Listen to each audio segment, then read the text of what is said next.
And now Aslan Weekly presents Where in Aslan is Scott?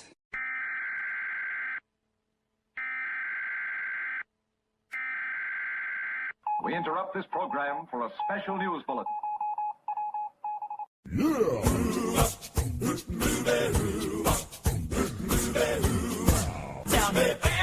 Aslan where in Aslan is Aslan where in Aslan Yeah. I'm Scott Russell Duncan, Chicano writer and editor with the widest name. Scott! And this is Where in Aslan is Scott? And to answer that question today is Elvira from Chicano Elegance.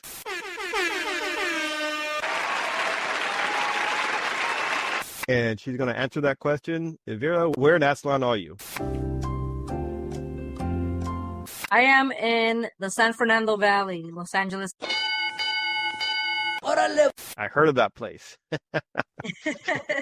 So could you tell me about Chicano Elegance? Maybe you can explain what it is and what brought you to create this wonderful organization that you got going on. Of course, the longest story ever. I'm going to make it kind of short. So my family and I migrated to the United States in 1991. The height of, street gangs, the height of the LA riots. Damn! So we arrived here in 1991, being immigrants from Peru, because that's where I was born.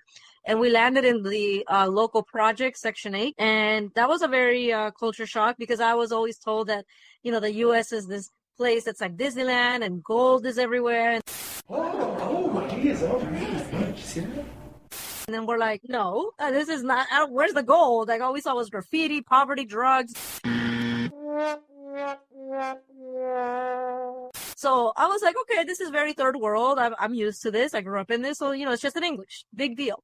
So my parents, went to worked 20 jobs. So I was left at home alone. Who had babysit back in them days? So just close the door, you didn't open it, and that was that. So basically the community that helped raise me was a Chicano community. I didn't have tios, primos, nothing really to hang on to. It was just myself and my sister, and that was it. So everybody around me became my primos, my extended family. So when everybody asks, how is a Peruvian-born immigrant know about anything that's Chicano? It's like, well, because whether I wanted to or not, I lived it. And one of those things that was cool about it is that, yeah, it had its moments of danger and debauchery, but there's a beautiful warmth that other people don't see, that other people don't understand. How people would look out for you, how people would try to help you. If you were hungry, they invite you to their house. Oh, we're having a quinceañera or bautizo, de aquí está el taquero, quieres algo de comer, There's a warmth in that. Aww. That people don't see from the outside. All they see is drugs, gang. And that's what I always thought, what? There's such beauty in this community and no one ever highlights it. And not just because of how warm they are, because that comes from, the Mexican root, cultura, that we're just like that. But then there's also a lot of talent. I would see tattoos and people that would write you from jail. And I'm like, this is some art. Like, this guy is in jail. This guy's on the corner, bored at class. And by the time first period is over, he has a whole masterpiece on one of the cuadernos. Like, this is crazy. So I also saw a lot of talent. And then I also love the way that everybody created their own style. In the 90s, the Chicano style was not anything that we got from Vogue magazine, okay? Nothing that was trending on the internet or social media. We created that style. It wasn't what the 80s and 70s pachucos were. It was a whole new thing in the 90s, The girls were wearing more androgynous things, which people don't talk about. But like me, I was wearing big pants, big shirts, it's very androgynous. I wasn't doing the girl thing.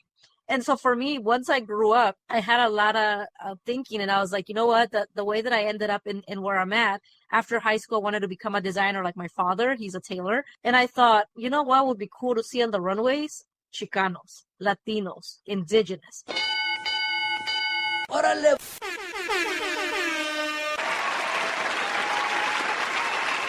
Because when you go to a lot of these other fashion shows, you have a token, whatever, Asian, Black, Latino. Their designs don't really reflect their culture. It just looks like another outfit from Nordstrom's or Macy's. But a Latino made it. And I'm like, okay, great, he made it, but I don't see you in here, So I was hungry for us to have our own gala, like the Met Gala.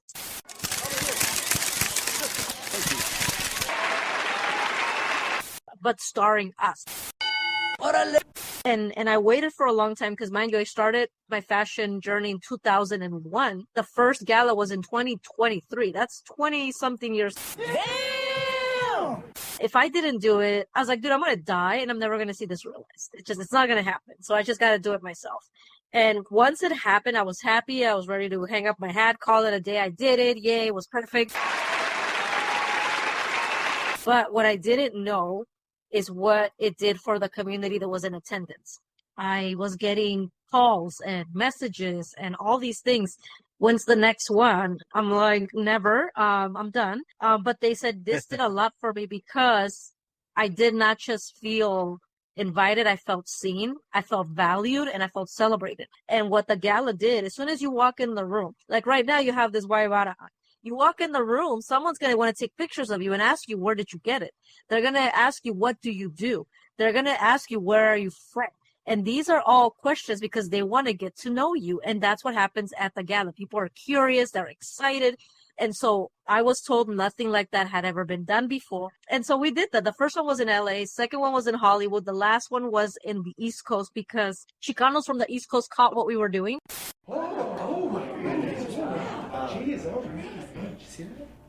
And they said, you need to do that over here. And I said, there's no Chicanos on the East Coast. Why would I do that? And they said, you need to fly out here and we'll show you. I called their bluff. And yes, sure enough, there are Chicanos out there. They're low riding. They got the B-class. They got their bailes. I was like, oh, okay, my mistake. So then we did it. And again, the same thing. We united a lot of the boroughs together. So we had Staten Island and New York and Jersey. It's a unifying kind of event where we all just come together, celebrate, dance, we eat, whatever. And then once it's done, now you guys in that community, it's up to you to continue to work with each other. That's the whole purpose of it. Chicano Elegance plants the seed, then we leave. We're like a traveling circus. We leave, but now everybody that got to know each other that night can connect with each other and continue to grow, make it bigger, and the sky's the limit. And last year is when I officially made it into a nonprofit, because this whole time there hasn't been a sugar daddy that's been funding this. It's been me. Yeah. And I am not by any means a woman of wealth or richness. So, we make miracles happen with $5.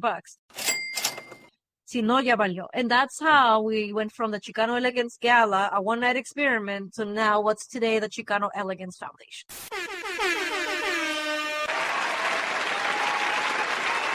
Well, I wanted to mention a couple things.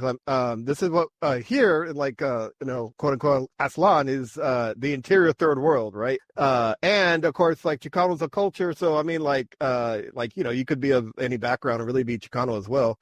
But I wanna like give you props, laud you, whatever you want to say. Got do a little clapping sound here. Orale.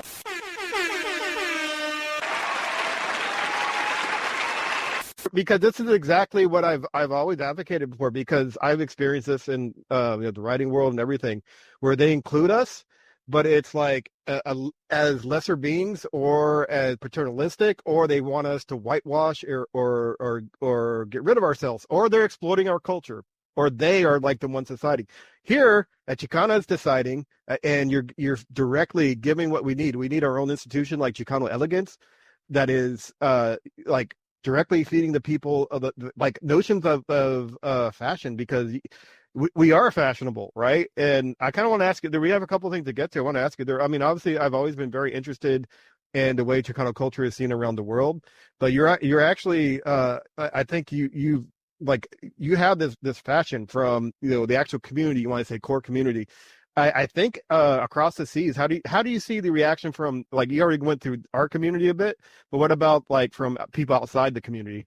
So, well, I don't know if Mexico counts as outside the community, but we did a mini Chicano Elegance presentation last November in Ciudad Mexico. I love the Chicano culture. I know the Chicano culture. I live the Chicano culture, and I did this whole thing to give a love letter to the Chicano culture. I'm Peruana 100%, but that doesn't mean I cannot love on my Mexican brothers and sisters. I cannot love on my Chicano brothers and sisters who adopted me. I can love on y'all. Accept me as being Perona. Then we can go forward. And they did. They said, you know what? Yes, we love it. Come down. And everybody that gets that from me in the beginning, I want to make sure I come into the rooms with respect.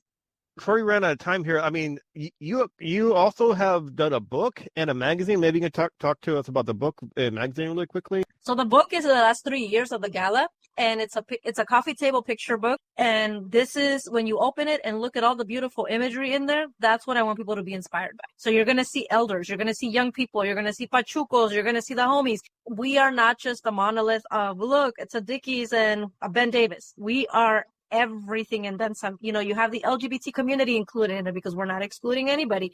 Yes! Oh my God, yes! And so that's what this book is about. It's just a picture, just like any other books I've seen, like at The Usual Suspects, and they have their pretty books. I'm like, we want a pretty book too. We want to be pretty too. So I created that, and the cover is the best part because it is a custom-made purse with homies on it, little homies, and it's a man holding his date's purse. So you see him tatted up in the knuckles and wearing rings, but he's holding a purse. And I think that's so much growth because I also think that our indigenous communities were not about the machismo, and there's nothing wrong with a man holding his girlfriend's purse, and we made it into a big old cover because it is a badass image. I mean, I use what I call a purse. I don't really care. And that's what the book anybody is got about. words, they can come up to me about it. Like, right, talk to me about my purse. It's really, I kind of find the sexualization and genderification of certain, objects a little bit weird, but it's very, very weird. But that's what the book is about, just to insert that elegance and beauty into that for the people that have it. And it's limited edition. So once we sell out, which we have, I think, like a box and some change left, so that's not a lot. That'll be that. And then the magazine, and that is because we wanted to continue to tell the stories about the little pictures and postings that we're doing on a deeper scale, with more production value, just like they do with the Vogue magazine or whatever, and keep it. So this way, if anything ever happens to social media, we get kicked out, what have you, our stories are going to live on in print. I just ordered my copies of both the book. What's the book called again? It's called Yoli, which is short for Yolot, and that means heart in Nahuatl. So, the Chicano Elegance book and the Yoli magazine, correct? Yeah. Oh, okay. There we go. So you got those. You can get those right now. And what's the website again? ChicanoElegance.com. That's easy. Maybe you could tell us about the galas because, you talked a little bit about the gala. We have an upcoming one. Yeah, our upcoming gala this year is on September 26th in the city of San Bernardino. Orale.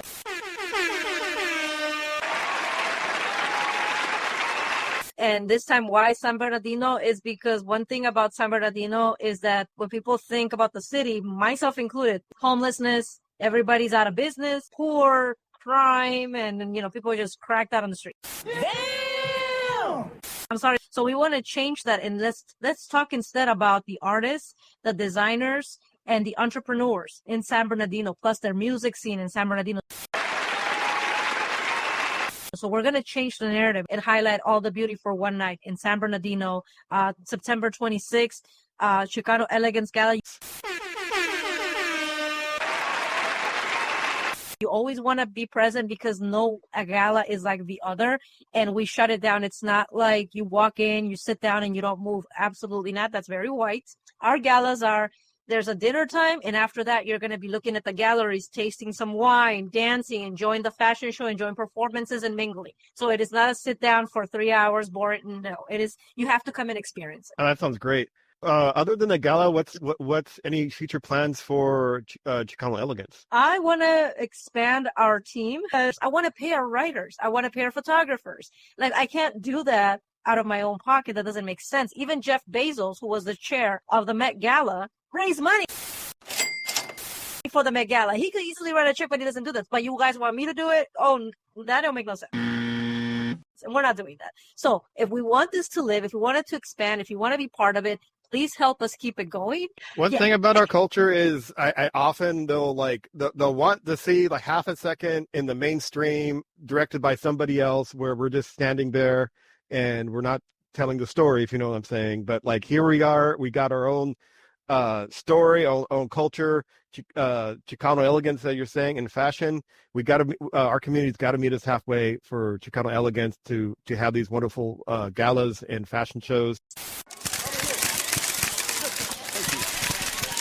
So I want to thank you for the work you're doing. I think it's amazing. I've seen the style that our community has, and it's been, emulated throughout the world a bit. And so, but here, we need to support our own cultural production, and that's a part of it. So, like, go and check out these galas, because I imagine they're going to be happening like yearly, correct? Yeah, they happen yearly, and like again, we're a traveling circus. So if you're in San Bernardino, you better go, because we're not coming back again to San Bernardino. We're gonna move on to Phoenix or Houston. I don't know, but we don't do the same place twice, because we got to get out of our fishbowl in order to reach the rest of, like you said, Aztlan. You heard what she said. Go and see the clowns. I mean, go see Chicano elegance. Clowns in the traveling circus, because it really is. I want to thank Elvira with Chicano elegance again. Please stay tuned for more AztlanWeekly programming.